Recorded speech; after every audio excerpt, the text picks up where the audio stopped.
Andrew is a normal 16-year-old boy. Andrew was a little unique in the standpoint that he appeared to have already gone through the same type of preparation I, as an attorney, had, so he was a worthy adversary. I think the work he's done is fantastic. They're all talking about 16-year-old Andrew Holleman, the person who almost single-handedly saved this wetland area in the heart of Chelmsford, Massachusetts, a small town outside Boston. To some people, it's a soggy forest that managed to elude the fate of the surrounding farmlands. But for years, this has been Andrew Holleman's playground, one that contains endangered animals and rare varieties of plant life. He spends hours here each day.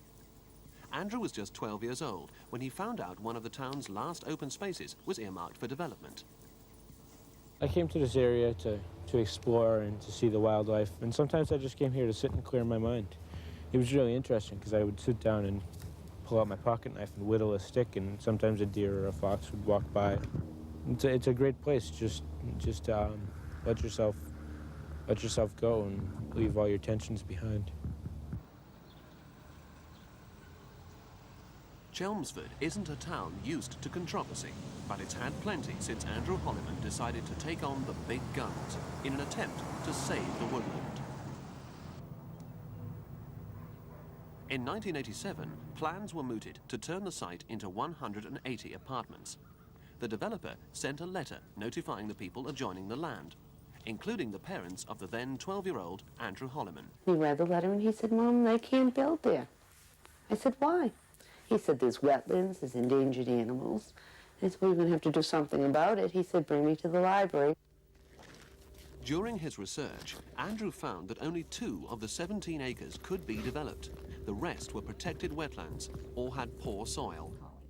He called local activist Dorothy Arvidson. And I said, most importantly, he should write letters to the newspaper. And then all of a sudden this voice says, "But I'm 12 years old." And I had assumed from the way he sounded from the beginning that this was an adult I was talking to. I didn't know it was any kid. After that meeting, saving the land became Andrew's major project. He organized a petition with 150 signatures, and he persuaded 250 people to come to a meeting in the town hall. He also wrote those letters to the newspaper, and he soon found a groundswell of community support. The media, too, was onto the story. 2 years ago, a local developer wanted to build 180 condominiums here. He notified the people who lived next to the land, including the parents of then 12-year-old Andrew Holleman. And Goliath, in this case, was Joe Shanahan, a real estate attorney and a powerful man in Chelmsford. During a 10-month confrontation, Shanahan went head-to-head against Andrew, who turned out to be a formidable opponent. Well, after you get through the college and the law school preparation for presenting things at a public hearing, it takes you back for a minute to have a 12-year-old stand up in front of you. You don't know where they're coming from, you don't know what their purpose is, and you don't know how articulate they'll be in setting forth their purpose. But Andrew had no problems with his legal argument, and Shanahan was forced to admit defeat. He's now helping Andrew organize a group to manage the land. Shanahan built the condominiums elsewhere, but he remains convinced there were other reasons his plan failed, including opposition to low-cost housing in a white middle-class area. The land, though, was saved. And then you started to become famous. And now I'm known as, "Oh, you're Andrew's mother." Andrew's work on the wetland won him awards and recognition, including an invitation to New York to speak at the United Nations Global Youth Forum. Andrew is the youngest member of the UN's Global 500, an international honor roll dedicated to environmentalists. Although he insists he hates publicity, Andrew uses each occasion to get his message across. Just like to say that it's not just the destruction of the rainforests or the acid rain or the ozone layer that should concern us, but also our own neighborhoods. If we can all work. Andrew's family have been surprised at his determination and enthusiasm for the wetlands.